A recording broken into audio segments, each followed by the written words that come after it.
नमस्कार दोस्तों, अगर आपको क्लास 8 बसंत का अध्याय 7 समझ में नहीं आ रहा है तो उसका आज हम लोग हिंदी में डेकोरेट करेंगे। तो चलिए इसको हिंदी में हम लोग आपको समझाते हैं। तो पहला हमारा है, जाति न पूछो शादी की, साधु की पूछ लीजिए ज्ञान। तो इसका शब्दार्थ होगा, कबीर दास कहते हैं किसी साधु या व्यक्ति की जाति नहीं पूछनी चाहिए बल्कि उसके ज्ञान और गुणों का सम्मान करना चाहिए। जैसे तलवार का महत्व होता है उसके मयान खोल का नहीं। तो 1 नंबर का हमारा यही हो जाएगा, आप लोग इसे याद कर लीजिएगा। चलिए 2 नंबर की ओर हम लोग बढ़ते हैं। 2 नंबर में, आवत गाड़ी एक है उल्टत हुई अनेक। इसका शब्दार्थ देखिए क्या है।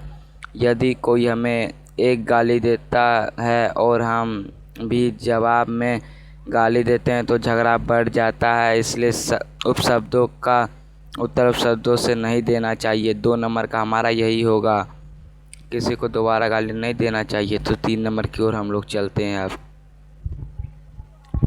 माला तो कर फिरे जीभ फिरे मुख माही। शब्दार्थ, इसका शब्दार्थ होगा, यदि हाथ में माला फेरने और मुख से भगवान का नाम लेने के बाद भी मन इधर उधर भटकता रहे तो ऐसी पूजा का कोई लाभ नहीं। सच्ची भक्ति मन से होती है। तो इसका यही आंसर होगा 3 नंबर का। तो चलिए हम लोग अब 4 की ओर चलते हैं।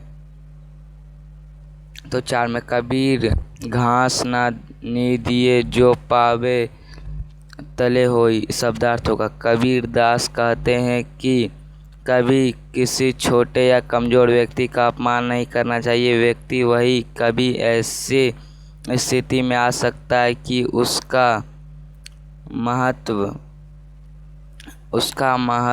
समझ न आए। तो देखिए समझ में आए। तो चलिए 5 नंबर की ओर हम लोग बढ़ते हैं।